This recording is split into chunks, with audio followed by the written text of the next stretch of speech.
Welcome to the Skeptic Zone, the podcast from Australia for science and reason.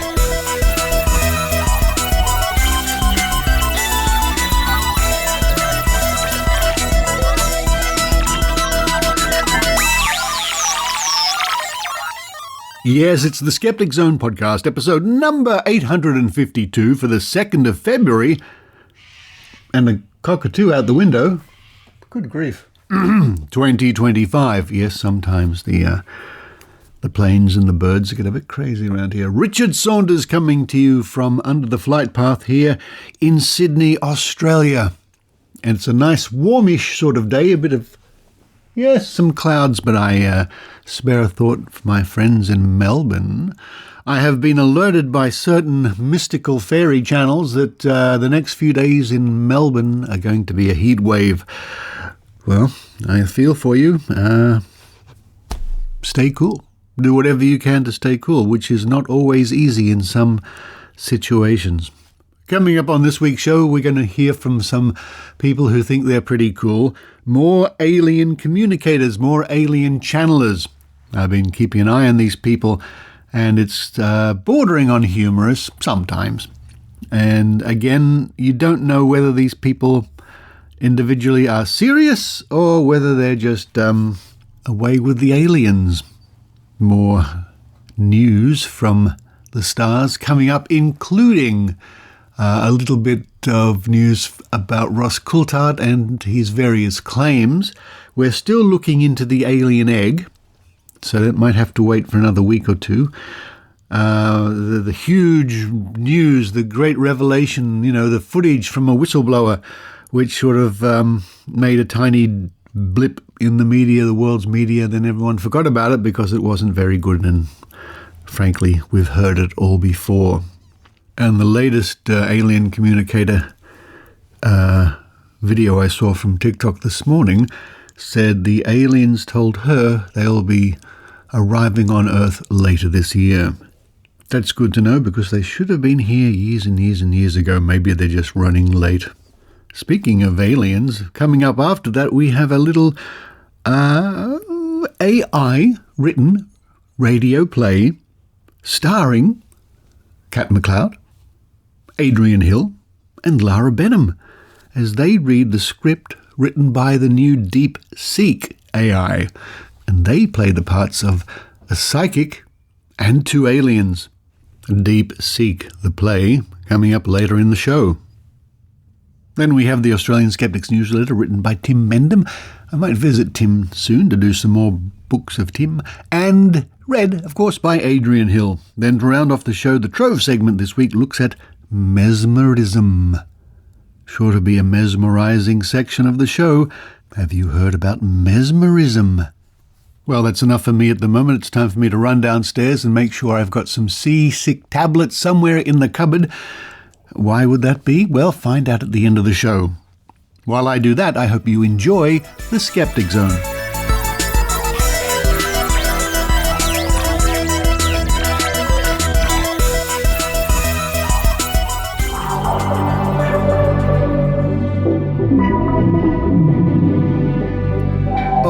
All right, it's time for this week's update from the heavens, from the stars, from the skies, from the other dimensions.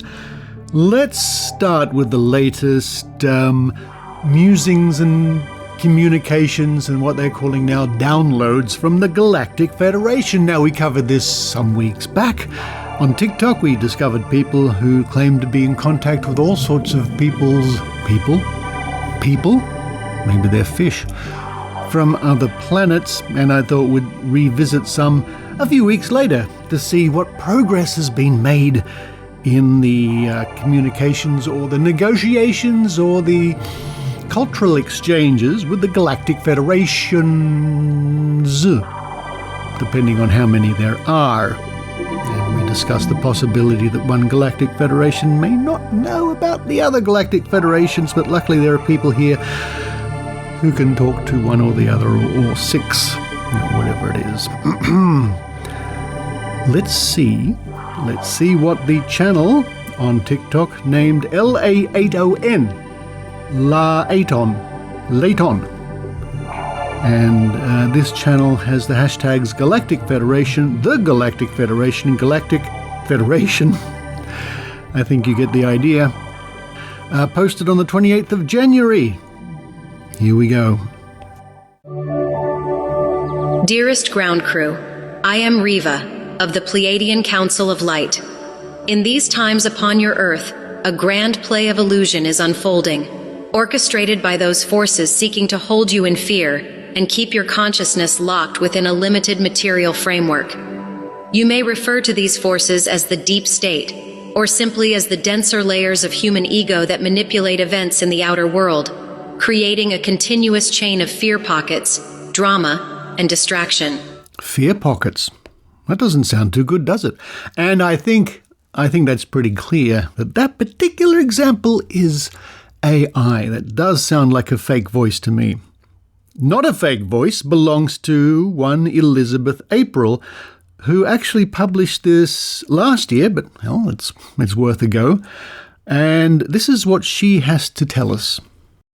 So last night I was invited to a Galactic Federation meeting/council discussion, and one thing that they were discussing is how do we help with the evolution of the planet. And they were talking about galactic volunteers incarnating as humans at this time to elevate the frequency.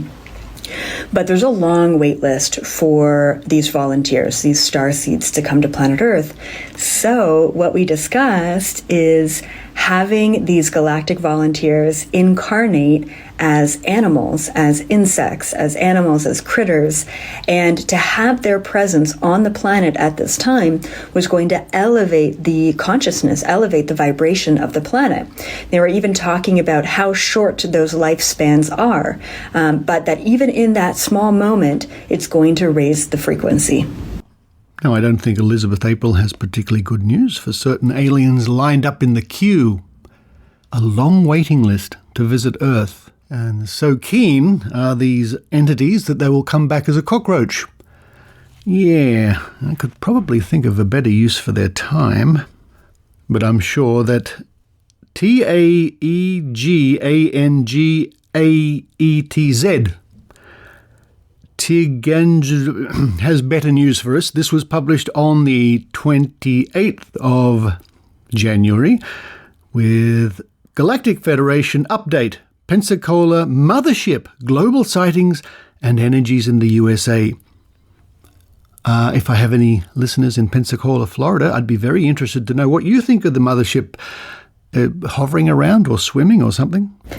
Hello, everybody. Here is your update for today. So I do have a little bit of an update in terms of the ship that we are seeing in Pensacola. They are letting me know that they are coming into position within the next couple of days. They said tomorrow night moving into the following day's morning. So that whole kind of nighttime period, we're going to begin to see things on the camera. Although people have been seeing things on the cameras already, those have really been them consciously connecting in with the ship and asking to be seen, and them allowing themselves to be seen in a variety of ways over the past couple of days. They did let me know that they actually moved off of the coastline for a few days, specifically after I gave that last message around the leaders not wanting to collaborate in a positive way. There was this energy of tension, and so there was a bit of a pullback of the energy in terms of the actual physical location of the ship. So there you go. If you haven't seen the ship lately buzzing around the skies, there's your answer. There was a sort of a bit of a tension in the energies. Well, keep looking. Get your binoculars out and keep looking. You never know what you might find. However, let's go to Canada. Now, there are some loons in Canada. Kate and Ali, hello. And there are other people. One of them is called Claire Bear 333, who is in Winnipeg.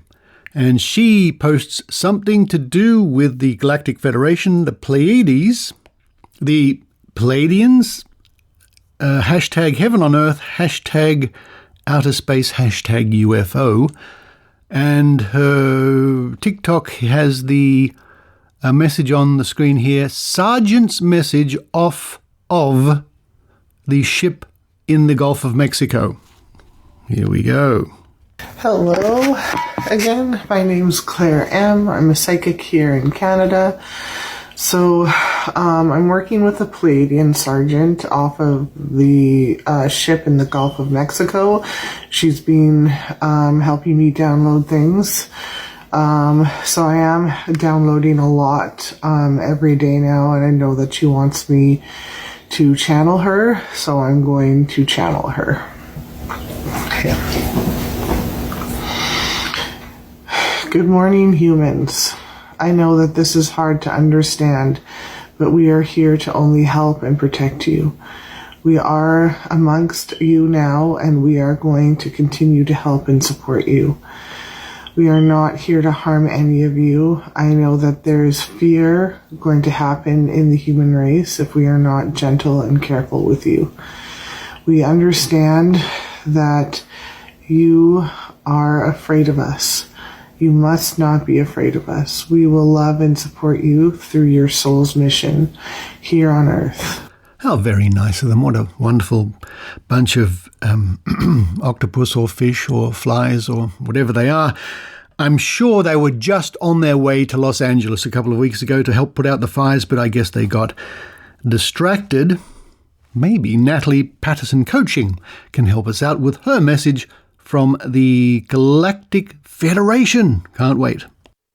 Greetings. I am here from the Galactic Federation of Light. Thank you to all the beings that are coming through. You are here as you are on your ascension process. We are divinely guiding you right now. This will take time for you to hit the fifth dimension. Join Natalie in her process as we will consistently give new information to help you ascend in your journey. Well, a bit vague and not terribly much help there from Natalie Patterson Coaching, but she was fluttering her eyes quite a lot.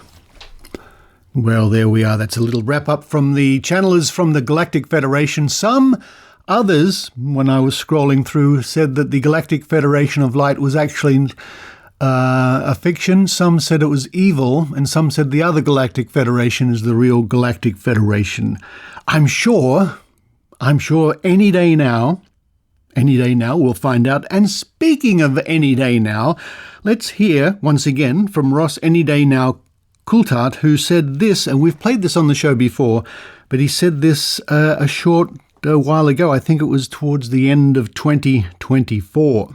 Very early in 2025, all hell is going to break loose. The autumn of the drones was a turning point, because I know there's a lot happening behind the scenes that I can't talk about. It sounds like nothing at the moment, but I wager it's going to turn out to be enormous.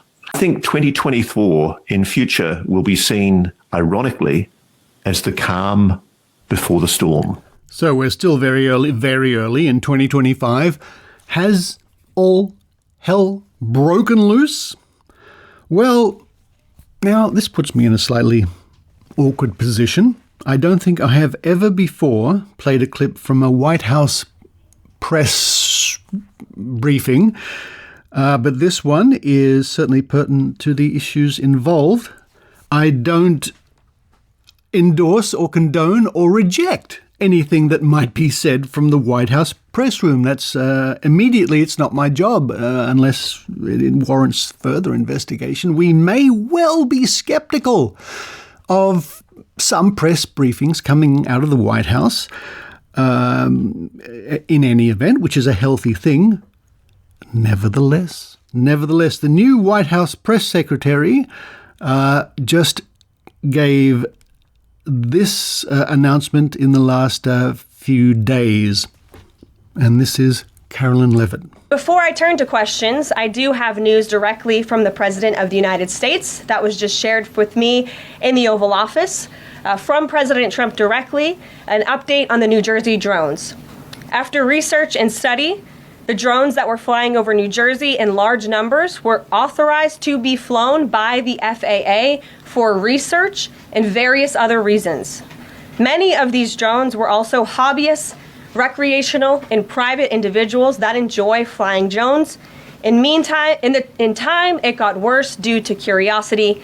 This was not the enemy. Well, now, I must not fall into the trap of, because that statement agrees with something I I said a few weeks ago, it has to be true. However, let's look at Occam's razor. I said a few weeks ago that there's lots of drones flying about the sky because they can be, because drone technology is widely used now, and we've seen thousands of drones flying around in formation to make spectacular images in the sky. This is off-the-shelf technology. Just about anybody is free to buy drones, many drones, and fly them around in certain areas. So it sort of really lines up with expectations and known reality. So in this case, I'm willing to probably say there's not too much to be skeptical about in that particular statement from the White House. It does leave Ross Coulthart in a slightly difficult position, you would think, but I expect we'll hear soon that this is just part of the cover-up, because one thing he has to do and his ilk is keep the story going at all costs, keep the media interested somehow. What is it? He doesn't want to kill the goose that lays his golden UFO eggs. There we go. A roundup from the heavens, the stars, the planets above, the Milky Way, the comets, the asteroids, and the UAP eggs on the face for this week.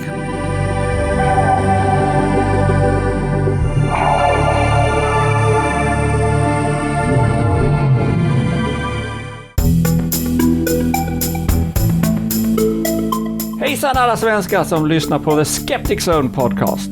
Det här är Pontus Böckman från The ESP, The European Skeptics Podcast. När ni har lyssnat klart på alla inslag och intervjuer här på The Skeptic Zone så kanske ni har lust att kolla vad som händer på The ESP. Ni hittar oss på theesp.eu där man finner skeptiska nyheter och inslag ur ett europeiskt perspektiv. Vi ses där!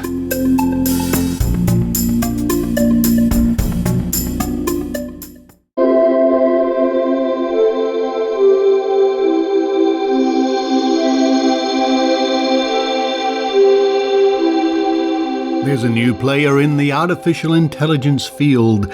You have probably heard about it by now. It's called DeepSeek. And from reports over the last week, it has really shaken up the AI market, the AI realm.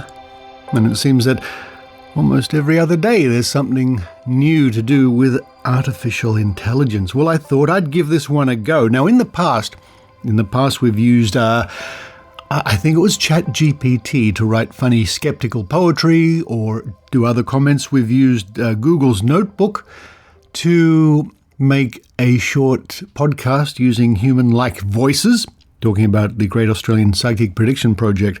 Well, this time I put it to the DeepSeek. I wanted a short script about a psychic and members of the Galactic Federation. And this is the prompt I gave it. Can you write a short 3-person script about fake psychics contacting the Galactic Federation? And this is what it came up with. And joining me in this AI drama are Kat McLeod and Adrienne Hill from Canada, the Loons from Canada, as well as Lara Benham here in Sydney. Adrienne Hill will play Psychic Penny. It says here, a self-proclaimed psychic with a flair for the dramatic. Kat McLeod will play Agent Zorak, a skeptical Galactic Federation agent with a dry sense of humour.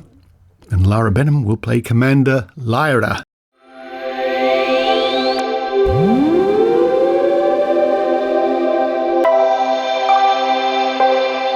routine.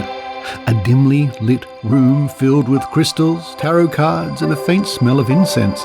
Psychic Penny sits at her table, her hands dramatically draped over a crystal ball.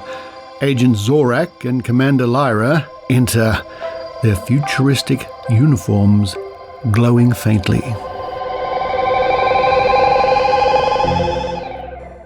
Ah, I've been expecting you. Travelers from beyond the stars. The cosmos whispered your arrival to me in a dream. How may I, Psychic Penny, bridge the gap between your world and mine? Really? The cosmos whispered? Did it also mention, we're here to investigate fraudulent psychics exploiting the Galactic Federation's name? Oh, the stars are cryptic sometimes, but I assure you, my connection to the universe is genuine. For a small fee, I can... Save it. We're not here to fund your crystal ball habit. Prove you're legit or we're shutting this operation down. Oh, all right. Let me consult the spirits. Oh, I see a great conflict. A planet is in need of your help. Its people, are very sad. Yes, very sad indeed. Wow, groundbreaking. A planet with problems. Never heard of that before. And I sense a leader, a wise, powerful being who will guide you to victory. They have, let me see, they have a shiny head. Oh, or maybe it's just the lighting. Oh, you're describing every third planet we visit. Try harder. Oh dear. Okay, let me dig deeper. Just give me a second. I see a spaceship. A big one with lasers. And, a snack bar? She's not wrong about the snack bar. Those nachos are legendary. Focus! Look, we're not here to play games. The Galactic Federation doesn't take kindly to frauds using our name to scam people. No, wait!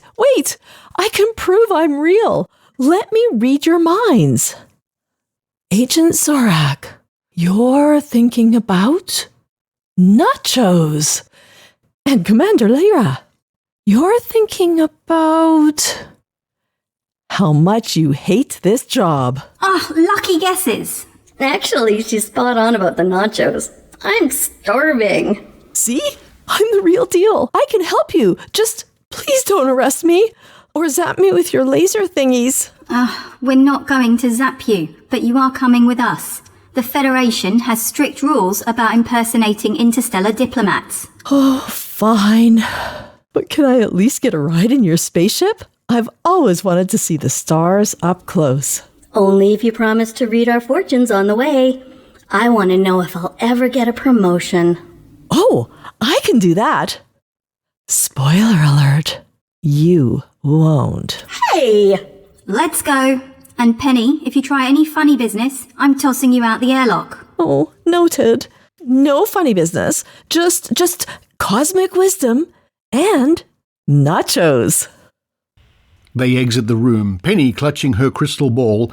As they walk, Zorak pulls out a bag of nachos and offers some to Penny. So, what's the universe saying about my love life, eh? It says you're destined to be alone. But hey, at least you've got these nachos. Oh, this is gonna be a long trip.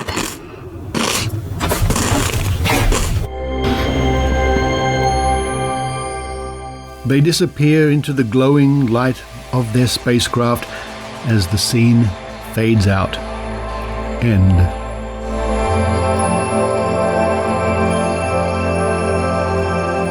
Well, what did you think of that? That was exactly as this new AI model DeepSeek wrote it. Not a word used or out of place or changed or edited or anything like that. And that was written in about, 5 to 10 seconds. Are script writers in danger of losing their jobs? I don't think so. But it's fun to play with.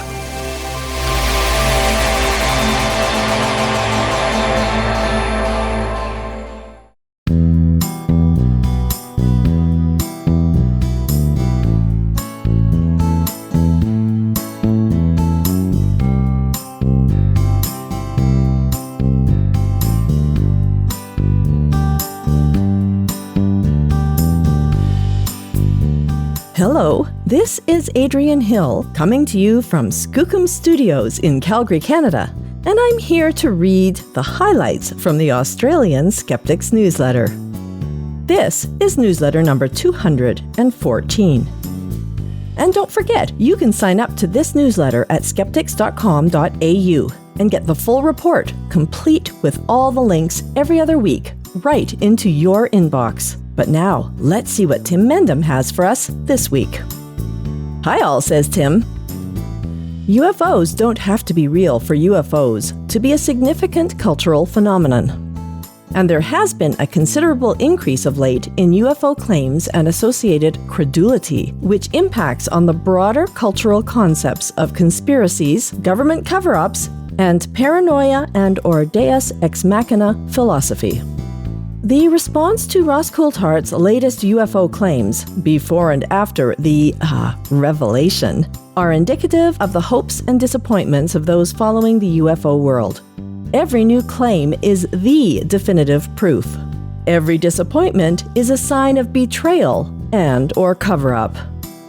Looks like a job for critical thinking. Read on, Tim. Okay, Tim, I'll do just that. There is no truth to claim about medical school's curriculum.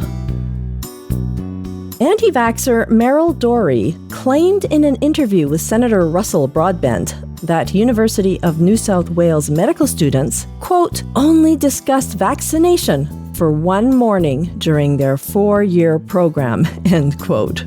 Funnily enough, as AAP Fact Check shows, she was talking nonsense. The course runs for 6 years and includes numerous learning activities and assessment tasks related to vaccination and immunization. Coulthart with egg on his face. Not surprised. Bent Spoon 2023 winner Ross Coulthart's latest publicity push was for a world-beating whistleblower's revelation about hunting UFOs for the U.S. military and definitive proof of UFOs with a video of a giant egg-shaped craft. Neither turned out to be convincing. The video, which we review in the next issue of The Skeptic, garnered a lot of pre-publicity, and the UFO community was all cock-a-hoop, only to be sadly disappointed, with some claiming Coulthart had set the field back with his overhyped claims. Reaction on Reddit was especially scathing. More serious UFO researchers were not convinced, but at times the response was a hesitant and frankly lackluster, quote, needs more info, end quote. Meanwhile, President Trump is yet to release his promised report on the New Jersey drone mystery. Another fizzer, probably. Online clairvoyance scam impacts millions. Le Monde investigated New Lotus Web, an online fortune-telling company that has been offering personalized psychic services for 10 years. In reality, the messages are mass-produced by subcontractors, a practice that comes under the heading of fraud. Over 1 million people may have been targeted by the financial scam.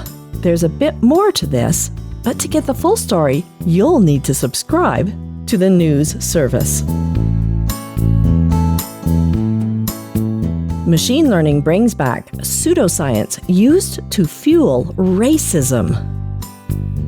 The pseudoscientific practice of physiognomy, a system of reading someone's character in their face, which was dismissed as junk science centuries ago, is seeing a high-tech revival. Proponents of neo-physiognomy argue that deep neural networks, or DNNs, uncover correlations that human judgment cannot. Purportedly, they can achieve unprecedented accuracy in identifying latent traits. However, the allure of high-performance metrics masks a deeper issue: the lack of scientific legitimacy. Sound healing debunked. The podcast Skeptical Sunday looks at the supposed benefits of sound healing. Finding the claims are, surprise, unfounded. In fact, it can be dangerous. It can apparently be useful in meditation, but that's not healing. The podcast also looks at sound and vibration in such areas as the so-called Havana Syndrome. Channel 7 sees no future for astrology. The controversial astrology segment of the Australian Channel 7's evening TV news seems to have come to an unforeseen end. Promoted as on a breather last year, it now seems to have been dropped. The December issue of The Skeptic is out. It features a look at the not-so-normal mind. But what is normal? Exploding heads, memory issues, therapists, psychometrics, as well as a history of the Skeptic's Challenge, a history of manifesting, dangerous treatments, and much, much more. So if you haven't subscribed yet, now is the time to do so. You can sign up for a hard copy or digital edition, or both, since the digital is offered free to those who take up the hard copy version. Contact the editor if you're not sure if your existing subscription needs renewing. Learn more about our magazine and subscription now at skeptics.com.au. Items of interest. Cow urine row in India. There's been a kerfuffle in India over claims about the curative powers of cow urine. The Skeptical Doctors Association for Social Equity said that the director of the Indian Institute of Technology, Madras, has claimed that cow urine could cure ailments like fever and irritable bowel syndrome. Government leaders have been making similar claims. Oh dear. JFK assassination, experts cautious of secret files release. President Trump has spoken about a full and complete release of government documents on the assassination of President Kennedy. At least it's a plan for the release. Some prominent researchers are not holding their breath. Quote, "This order is a good first step, but it has loopholes in it." End quote. Is the London Underground haunted? Transport for London has been searching its records for sightings of ghosts, spirits, ghouls, poltergeists, and banshees on the London Underground, following a Freedom of Information request. TfL did a search on its archives and only found one event related to paranormal activity: a distressed 15-year-old boy at King's Cross on the Metropolitan line in December of 2023, who also mentioned that he had seen ghosts. Quote, "The remainder of the word search results were records talking about being in good spirits." Typically a customer or train driver after an incident, or spirit as in alcohol, customers who are intoxicated and carrying a bottle of spirit, end quote. Well, that's the newsletter for this week. Now it is time for me to run upstairs and have myself some cod and scrunchions with some homemade bread. so I can have some toutons in the morning. What is a scruncheon, you ask? It is a Newfoundland delicacy that consists of small bits of salted pork fat, fried until they are crispy and golden brown, and usually served on top of fish. They are fattily delicious. Now, a touton is best served, in my opinion, with real Canadian maple syrup. It is traditionally made from leftover bread dough that has been left to rise overnight, flattened, and then fried in pork fat. Until next time, this is Adrienne Hill from Skookum Studios in Calgary, Canada.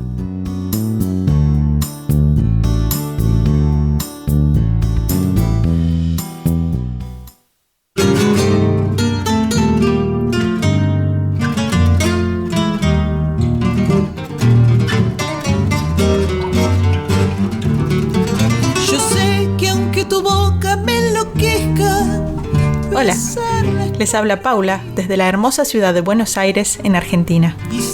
Cuando escuchamos podcasts, escuchamos los mismos que escucha todo el mundo, como The Skeptic Zone. Ojalá puedan venir a visitarnos algún día. Los esperamos con nuestras riquísimas comidas locales y hasta podemos ir a bailar un tango. Mientras tanto, sigan disfrutando de su dosis semanal de ciencia y pensamiento racional. ¡Chao!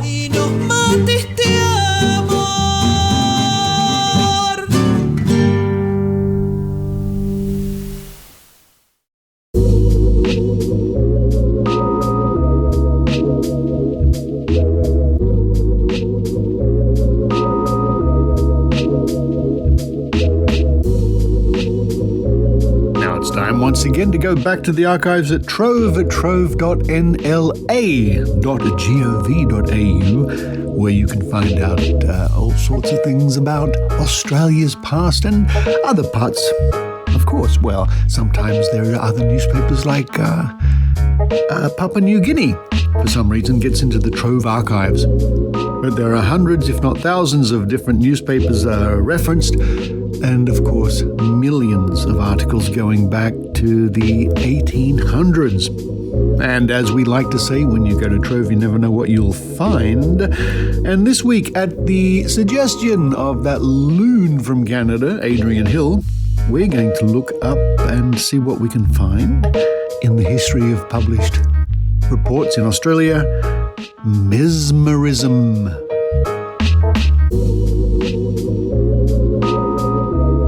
You may have heard of mesmerism. It's not a term really used anymore, but it is akin in a way to hypnotism.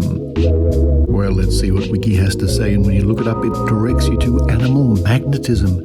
Animal magnetism, also known as mesmerism, is a theory invented by German doctor Franz Mesmer in the 18th century.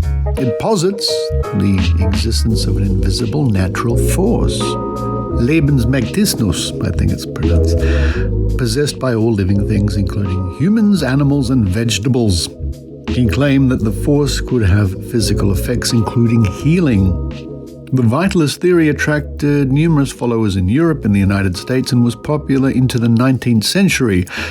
Practitioners were often known as magnetizers rather than mesmerists. It had an important influence in medicine for about 75 years from its beginnings in 1779. It continued to have some influence for another 50 years. Hundreds of books were written on the subject between 1766 and 1925, but it is no longer practiced today except as a form of alternative medicine in some places. Now, you may have heard the term mesmerized. So-and-so was mesmerized by the beauty of the mountains, or whatever it is. So the term now is slightly different in common usage. It doesn't mean what it originally meant, like many words change over the years. You might have also heard terms like the singer gave a mesmerizing performance. The article here on Wiki goes on with other examples and skepticism of mesmerism. And there's a section here called Mesmerism and Spiritual Healing Practices. During the Romantic period, mesmerism produced enthusiasm and inspired horror in the spiritual and religious context. Though discredited as a medical practice, mesmerism created a venue for spiritual healing. Some animal magnetists advertise their practices by stressing the, quote, spiritual rather than physical benefits to be gained from animal magnetism, end quote, and were able to gather a good clientele from among the spiritually inspired population. Mesmerism has been used in parts of the world as an attempt to treat illnesses in humans as well as disease in domestic, farm, circus, and zoo animals. You know, when I think about it, it conjures up images of Mandrake the magician or something like that, dressed in a top hat and tails, with his arms and fingers out pointed towards a hapless victim, and little lightning bolts coming out of the eyes, and the victim is swooning as they come under the spell. But let's see what we can find out in the Trove Archives in regards to mesmerism.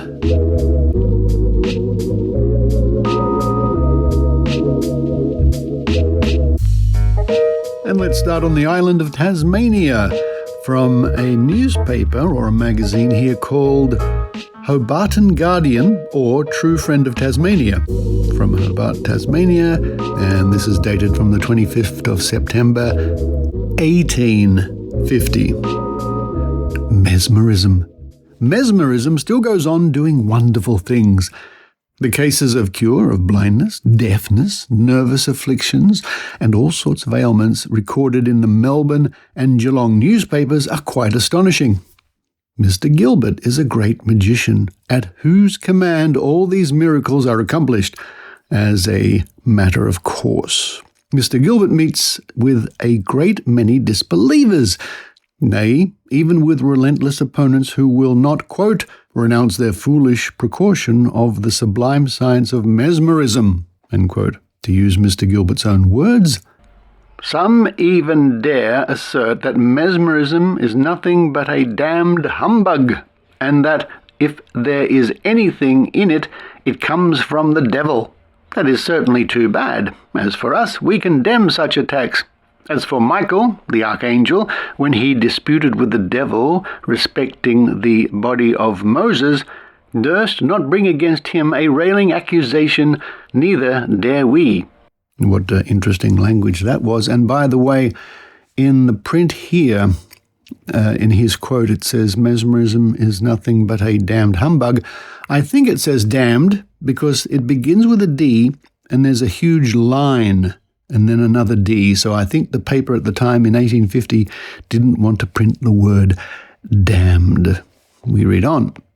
We would rather follow the example of the archangel and argue the point respectfully and leave it to others to follow. Balaam, the son of Beor, who beat and abused the ass, and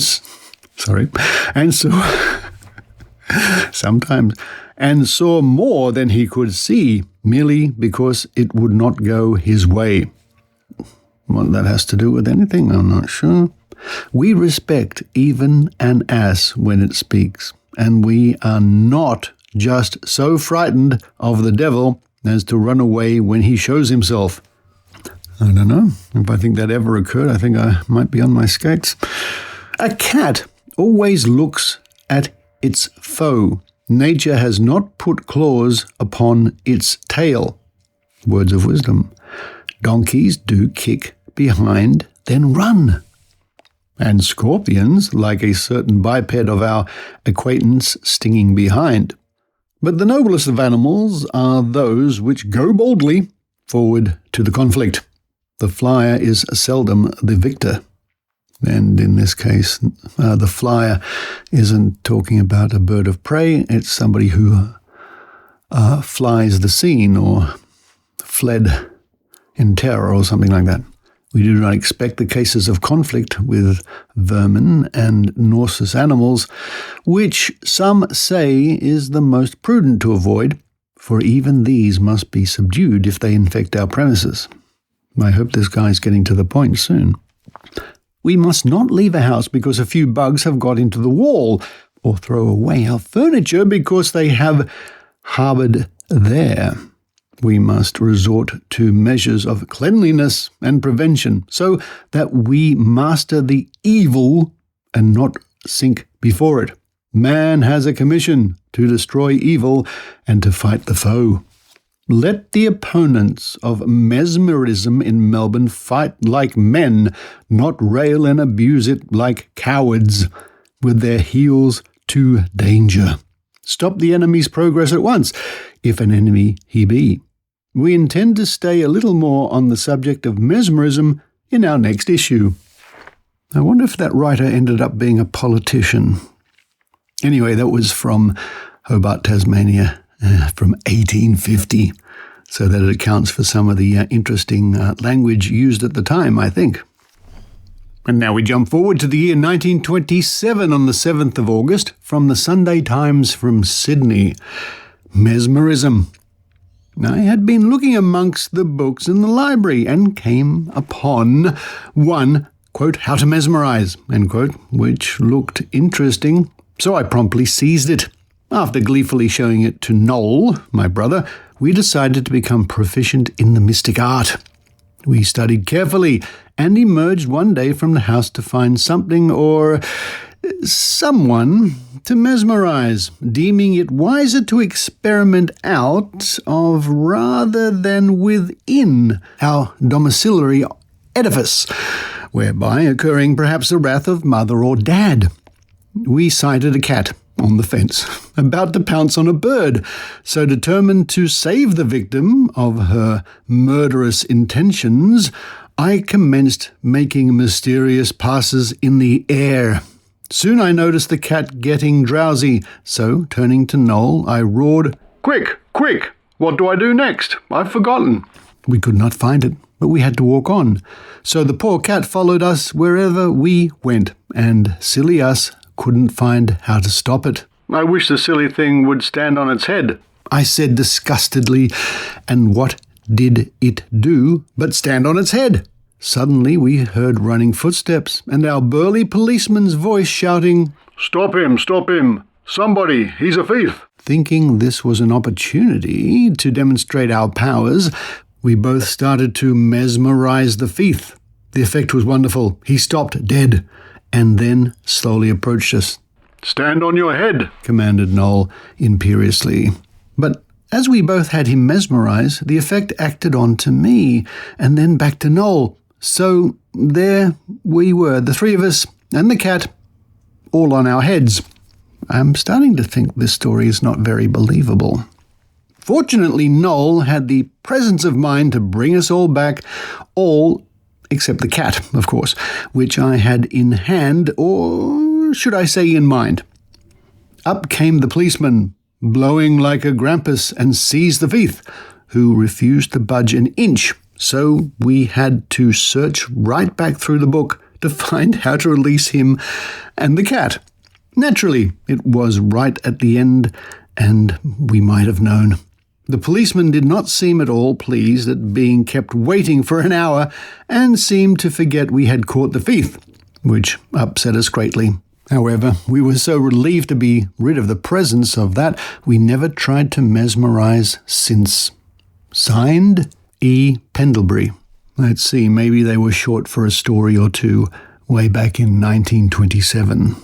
So finally, let's step back into the century before that one. We go to the year 1888 on the 30th of June in the Daily Telegraph from Sydney. And this one was a story that Adrienne Hill discovered while looking through Trove. Mesmerism. Professor and Madam Kenneth, mesmerists, gave a private séance yesterday afternoon to members of all the press and others in the Protestant Hall. Professor Kenneth is a pleasant gentleman who courts his audience might desire, whilst his lady is undoubtedly a mesmerist of more than ordinary power and ability. He has with him two subjects who have before appeared in public in Sydney, pliant mediums with whom he is able to do whatever he likes. And besides these, yesterday there were three other subjects whom he had got under the influence only that day, one of them being an actor well known in Sydney. The experiments, which were performed in the presence of a limited few, were eminently successful. One curious and somewhat novel feat was performed by Madame Kenneth. While a patient was in a mesmeric state, she asked one of the audience present to write on a piece of paper what portion of his body he wished to be placed in a state of catalepsy. On the paper was written the words left leg, and the lady, placing the paper at her feet some distance from the patient, clapped her hands, and instantly it was found, whilst all other portions of the body were in a state of limpness, the left leg was perfectly rigid. A number of other interesting experiments were performed to the perfect satisfaction of all present. Professor and Madame Kenneth will commence a series of entertainments at the Protestant Hall on July 4.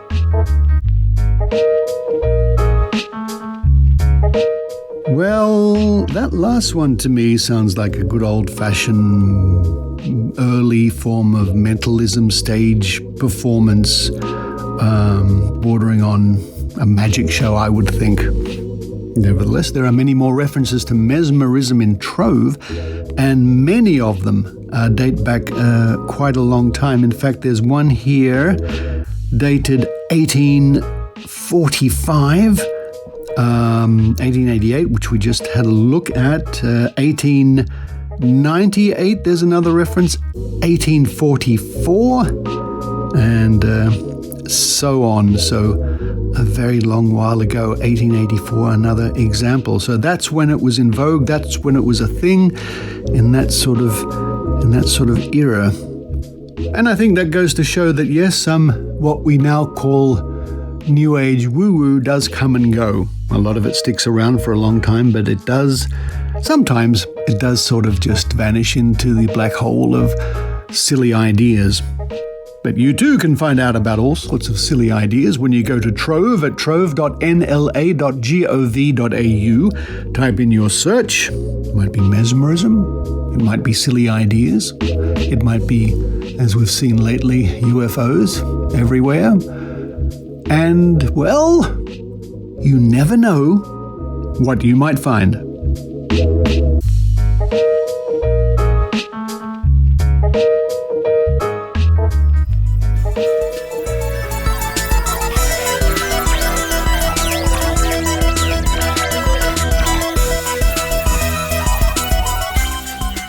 Thank you for listening to the Skeptic Zone podcast this week, and thank you to those people who contribute via PayPal or Patreon at skepticzone.tv. And if you don't contribute to the show, micropayments or maybe a contribution every now and then, and you still enjoy the show, great, I'm really pleased you do. But you might consider only, even $5 a month, which is barely just over $1 a week.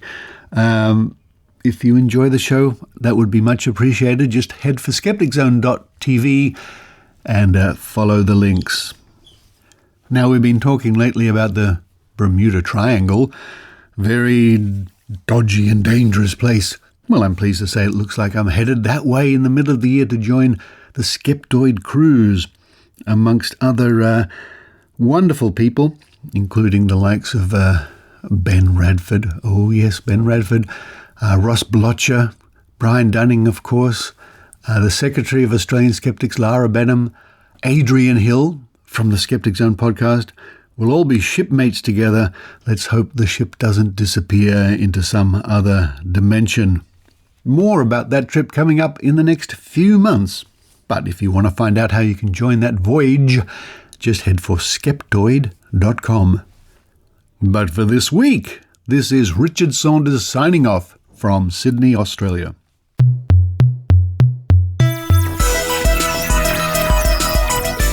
You've been listening to the Skeptic Zone podcast. Please visit our website at www.skepticzone.tv for episodes and show notes with links going back to 2008. You can follow the Skeptic Zone on Facebook, X, TikTok and YouTube by clicking the links at our homepage, together with links to support the show financially via Patreon or PayPal. The Skeptic Zone is an independent production. The views and opinions expressed by our guests are not necessarily those of the Skeptic Zone podcast or any other skeptical organisation.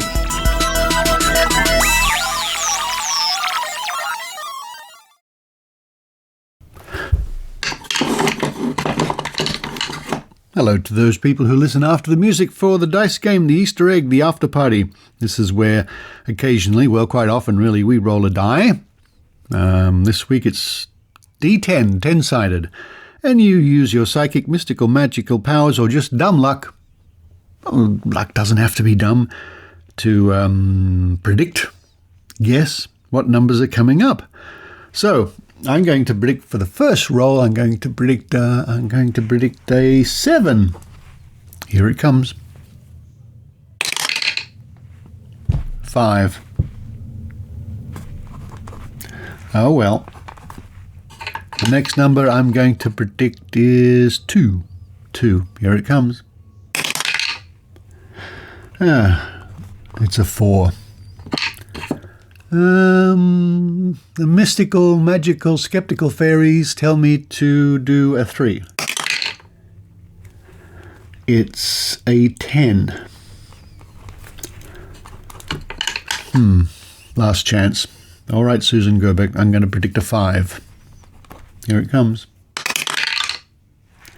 Oh, wow! It's a 2.